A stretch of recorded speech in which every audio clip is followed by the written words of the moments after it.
e que ficou clara para a Europa e para o mundo, que não haverá governo em Portugal sem que o Chega seja parte fundamental desse governo em Portugal. Não haverá governo em Portugal sem nós, e nós seremos essa transformação enorme.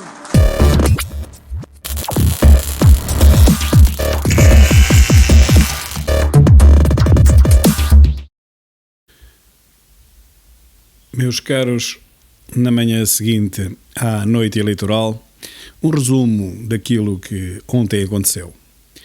O sistema resistiu, Marcelo ganhou com uma vantagem muito expressiva sobre o segundo candidato, garantindo com isso que, a partir de agora, fará o que bem entender, confinará os portugueses em casa durante o tempo que entender. Sendo ele hipocondríaco, como nós sabemos, não lhe faltarão oportunidades nem vontade para tal. Portanto, eu antecipo aí longos e felizes tempos de confinamento em casa. E Costa terá que lhe fazer a vontade, uma vez que os resultados eleitorais de ontem assim o ditam. A candidata da esquerda manhosa, uma esquerda que nem é nem deixa de o ser, e corresponde a metade do PS, que também é tudo menos socialista, lá conseguiu ultrapassar André Ventura por 1% dos votos.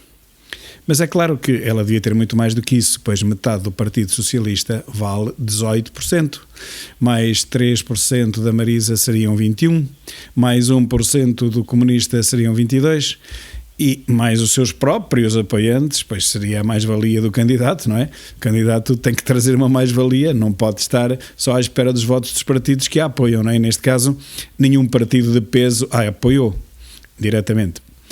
Portanto, a candidata devia ter naturalmente tudo para cima de 25%, 26%, até aos 30%.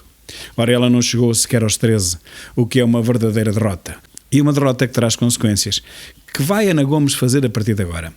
Vai formar um novo partido político com 66 anos? Vai esperar mais 5 anos para se candidatar outra vez, feita um novo Tino de Range, nessa altura com 71?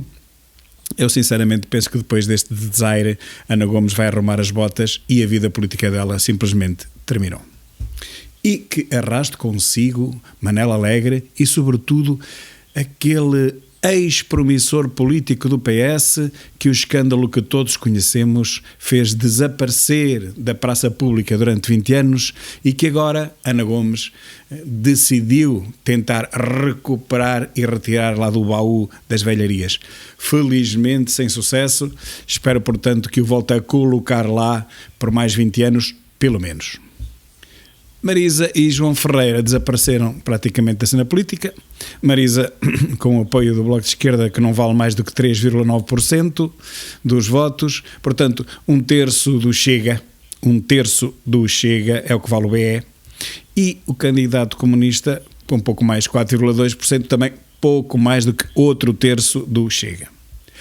Portanto, a extrema-esquerda comunista, que é equiparada ao fascismo em toda a Europa civilizada e no Parlamento Europeu, desapareceu e com 31 anos de atraso. Mas a isso voltaremos mais à frente.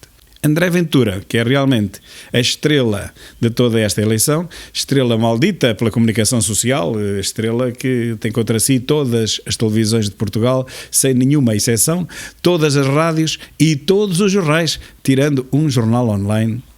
Este candidato maldito, entre aspas, consegue a proeza que todos nós estávamos à espera, exceto aquela comunicação social dos 18 milhões, que foi com o apoio de um pequeno partido, com 1,4% nas únicas eleições que disputou, chegar a 12%, quase 12%, nas primeiras eleições presidenciais que também disputou. Isto tudo no prazo de pouco mais do que um ano. André Ventura ganha 12 distritos relativamente à esquerda manhosa, a Ana Gomes, 12 distritos em 18. André Ventura tem uma votação superior à soma das votações de Marisa, João Ferreira e Tiago Maia.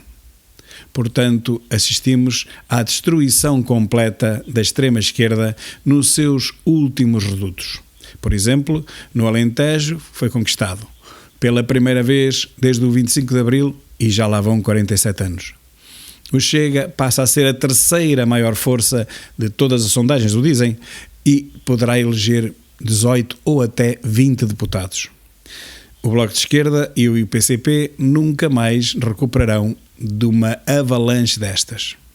Mas é preciso dizer que este desaparecimento do PCP e do Bloco de Esquerda já tem 31 anos de atraso, como dizia antes. Há 31 anos que caiu o Muro de Berlim. Há 31 anos que a democracia em toda a Europa. Não faz qualquer sentido termos esperado uma geração inteira para que isso acontecesse também aqui em Portugal. Finalmente aconteceu. Em Portugal, o desaparecimento dos últimos partidos de extrema-esquerda que ainda tínhamos, resultado da luta contra a ditadura de Salazar. E reparem que eu digo ditadura, não digo fascismo, porque é preciso ser-se muito estúpido ou muito ignorante para dizer que houve alguma vez fascismo em Portugal. Quem não sabe o que é fascismo tem que estudar. Tem que estudar Mussolini, tem que estudar o nazismo, tem que estudar Hitler, tem que estudar os anos 30, tem que estudar a Guerra Civil Espanhola, tem que estudar a Segunda Guerra Mundial, porque a partir de abril de 1945, tanto o nazismo como o fascismo simplesmente desapareceram de vez, com a morte dos dois ditadores, Hitler por um lado e Benito Mussolini por outro, morreram com a diferença de dias. Nunca mais houve fascismo a governar em lado nenhum, mas a verdade é que houve comunismo e há até hoje. E embora não haja nenhum partido que se arrogue defender ser um partido fascista, seria legalizado, continua a haver partidos que se arrogam do comunismo, da ditadura do proletariado, que é exatamente outra forma de fascismo, como em boa hora o Parlamento Europeu, numa resolução de finais de 2019, consagrou. O fascismo é igual ao comunismo. Portanto, se és comunista, tens que estar calado porque tu és igual a um fascista. Outra conclusão que se tira rapidamente é que a direita nunca mais governará sem o Chega. Não terá hipótese. Com a força política a que chegou este novo partido, com 12%, as sondagens até lhe dão mais, mas André Ventura sabemos que teve um desaire no Porto agora e sobre isso falaremos a seguir, mas o Chega ainda vai, pela primeira vez, valer um pouco mais do que André Ventura no Porto, porque não terá esse handicap, a força negativa que André Ventura tem no Porto. Portanto, isso impossibilitará qualquer governo alternativo a governos de esquerda, do PS, que agora se vê sozinho em toda a esquerda. Os seus parceiros de geringonça desapareceram do mapa e, portanto, o PS, ao contrário do que dizem os comentadeiros pagos pelo sistema, nunca mais conseguirá formar maioria, porque ele nunca chegará a 50%, obviamente, e os seus parceiros, as suas muletas juntas, também não lhe darão os 10% de que ele precisa, 10 ou 15%. Portanto, os futuros governos terão que ser de direita, com a participação do PSD, do Chega, do CDS, o que dele restar, e da Iniciativa Liberal, até onde ela possa chegar. O PAN desaparecerá também com a extrema-esquerda, como a extrema-esquerda desapareceu, mas talvez ainda dure mais uma legislatura, não durará mais do que isso. E o seu lugar é mesmo no caixote do lixo da história. Ora bem, quais foram os pontos menos positivos, chamemos-lhe mesmo negativos, desta última noite eleitoral? Primeiro, André Ventura demite-se. Como tinha prometido, ele vai demitir-se. É claro, se não se demitisse, chamavam-no de tudo, não é? Vigarista, algadão, aquelas coisas, tal.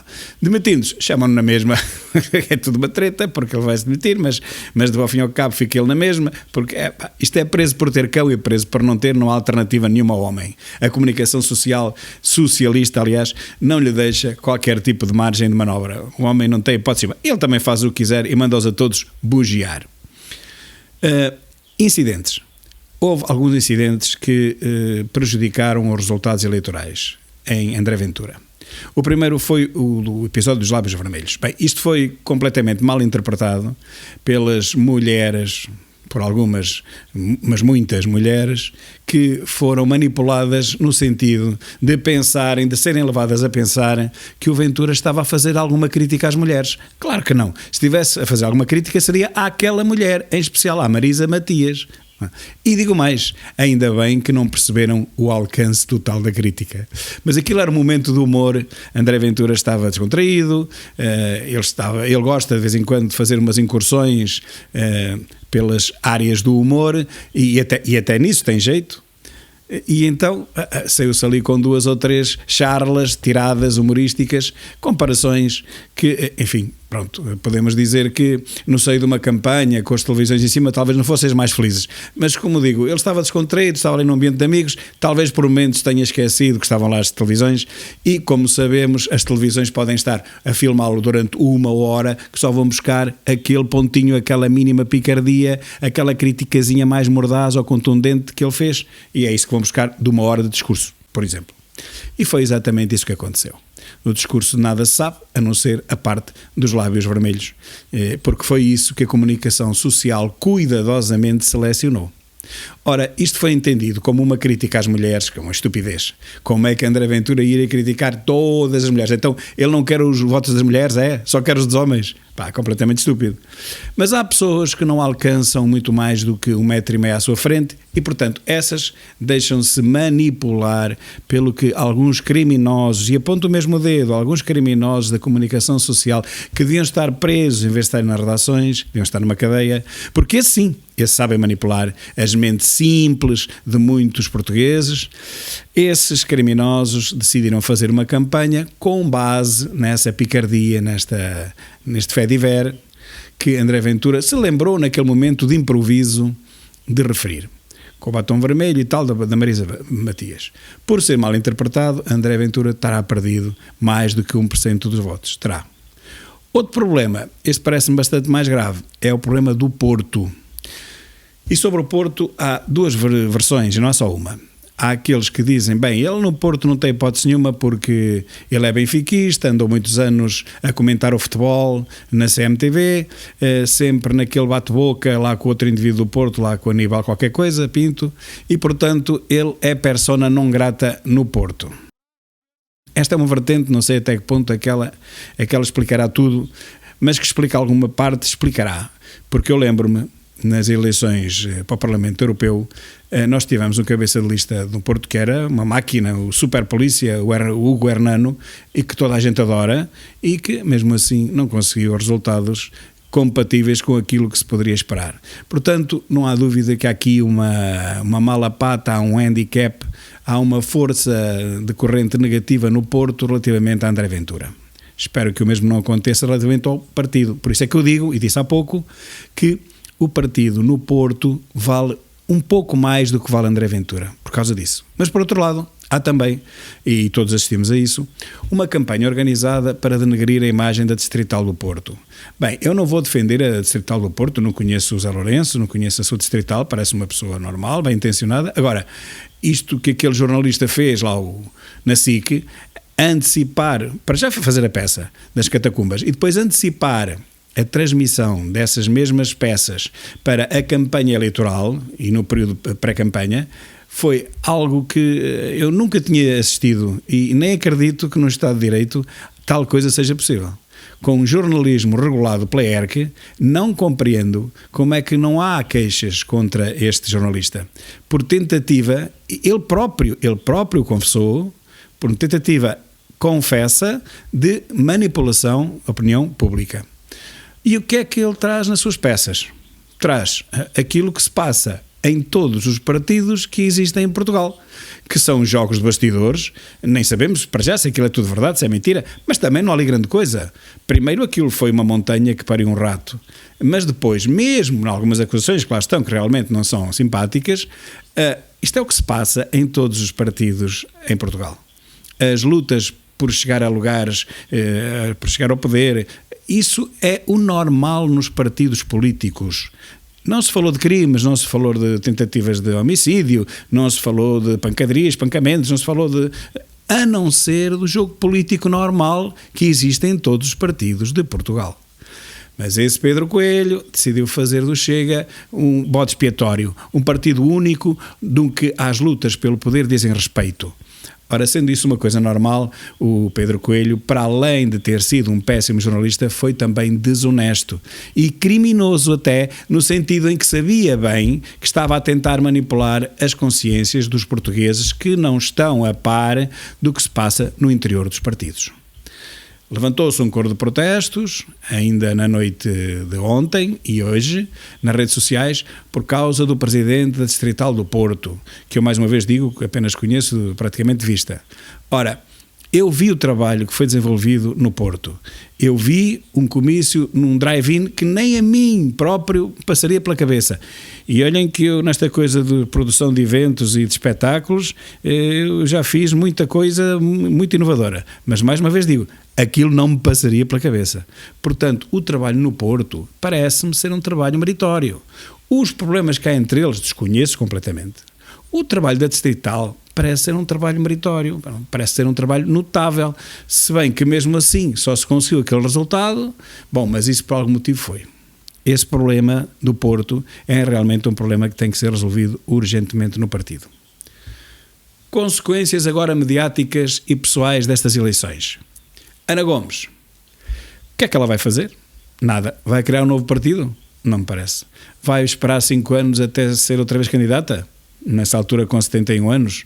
Talvez, mas daqui a 5 anos já não há esquerda em Portugal. O partido mais à esquerda daqui a 5 anos será o Partido Socialista e, portanto, não vejo quem a possa apoiar.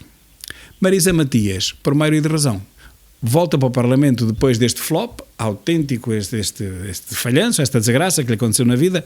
Será que se candidatou apenas para pagar o frete ao partido que a mantém lá no Parlamento Europeu a ganhar bom dinheirinho, fala-se em entre 15 a 20 mil por mês, e seria esse o preço a pagar para ficar lá mais 4 anos? É que se não for isso, também não percebo qual será o futuro político dela. Se vier para Portugal, vai fazer o quê? Vai combater Catarina Martins? Ela ontem estava toda satisfeita. A Catarina Martins devia estar a chorar com aqueles resultados miseráveis de 3,9, mas ela estava felicíssima da vida. Será que ela estava a pensar assim? Já te arrumei de vez, vai para lá, para Bruxelas, e quando voltares não és ninguém, portanto não me vais fazer sombra nenhuma. Teremos aqui uma nova imperatriz do Bloco de Esquerda, uma nova Salazar do Bloco de Esquerda, que vai ficar lá toda a vida e mais 15 dias e vai afastando todos os concorrentes. Mas olha, também daqui a 4 anos, 5 anos, já não existe Bloco de Esquerda, portanto não vale a pena andarem-se aí a matar uns aos outros para conseguirem lá chegar, porque vão chegar a 0. Aquilo daqui a 4 anos é bola. Recordem que neste momento é 3,9.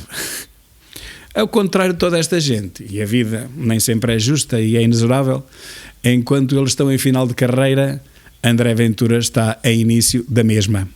Ele está com 38 anos, tem a vida toda pela sua frente para fazer política, para crescer, para tornar o partido um dos maiores, ou talvez o maior partido português, não se sabe.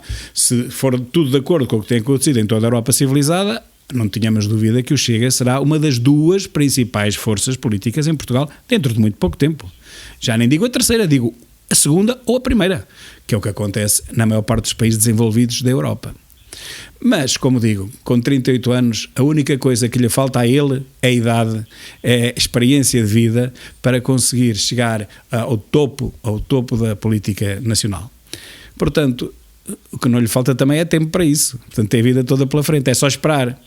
E aqui também temos que enquadrar realmente alguns aspectos, como o do batom vermelho, ou como das críticas consecutivas não aos ciganos, mas ao subsídio a dependentes, e nem sequer a eles propriamente, mas sim ao Estado, que cegamente lhes atribui ordenados todos os meses, porque reparem que Ventura não critica os ciganos, nem diz morte aos ciganos. O que ele diz é preciso que os ciganos e todos os subsídios dependentes que possam trabalhar, que o façam.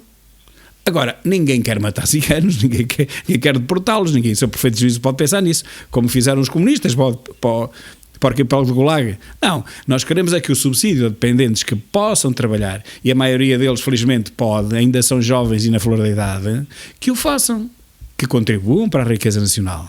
Se ele moderar esta linguagem, se ele, continuando a fazer as suas incursões pelo âmbito do humor, e espero que continue a fazê-las, porque é um registro que prova a inteligência, aí ele tem que ser um pouco mais comedido, talvez. Ou seja, nós estamos no limiar de um partido Chega versão 2.0.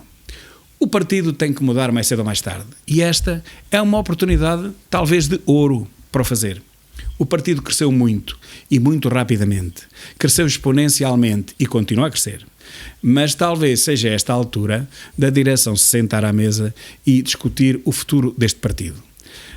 É capaz de ser esta a oportunidade correta, porque vai haver novamente eleições, já que André Ventura se demitiu, terá que haver novos candidatos, claro que será só ele, terá que haver uma nova convenção para aprovar a sua lista, a sua direção, e portanto esta é a altura correta, penso eu, no meio de tudo isto, no meio de todo este azar de ele ter dito que se demitia.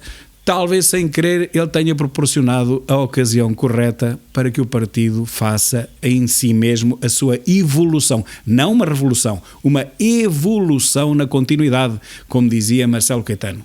Mas uma evolução realmente, uma inflexão talvez na terminologia, uma nova adaptação do discurso para que ele seja mais abrangente e as pessoas que o ouçam não se sintam chocadas, porque o que eu sinto é que há muita gente que gosta muito de o ouvir e daquilo que ele diz, daquela sua energia, daqueles seus discursos inflamados, mas há outras que, gostando embora daquilo que ele diz e apoiando o que ele diz, não se revêem na forma como ele às vezes discursa e como às vezes se refere a alguns aspectos da vida social mais laterais. Esta é provavelmente a oportunidade para que o Chega evolua para a versão Chega 2.0. Espero que seja isso que aconteça, que venha a acontecer, para que o partido continue a crescer e provavelmente não com a mesma velocidade estonteante que teve até aqui, mas com uma velocidade menor e mais sustentada, como dizem os esquerdistas, uma forma mais firme, e sem as convulsões que tem sofrido ultimamente e, portanto, quanto menos convulsões houver no partido, menos a comunicação social tem por onde lhe pegue e tem por onde o ataque. Espero que seja isto que aconteça e agora vamos à vida, que isto já vai com muitos minutos e o Marcelo está a mandar-nos para casa confinar mais 5 anos e o Costa a bater palmas e se calhar nas eleições vai haver, porque agora aprenderam com estas eleições e com a abstenção por causa do Covid, então se calhar é capaz de ser a boa ideia. Quando houver eleições e houver Covid, não há eleições, fica toda a gente em casa e nós perpetuamos-nos no poder toda a vida. Já pensaram nisto? O Covid é desculpa para tanta coisa, meus caros. Que não haverá governo em Portugal sem que o Chega seja parte fundamental desse governo em Portugal. Não haverá governo em Portugal sem nós. E nós seremos essa transformação enorme.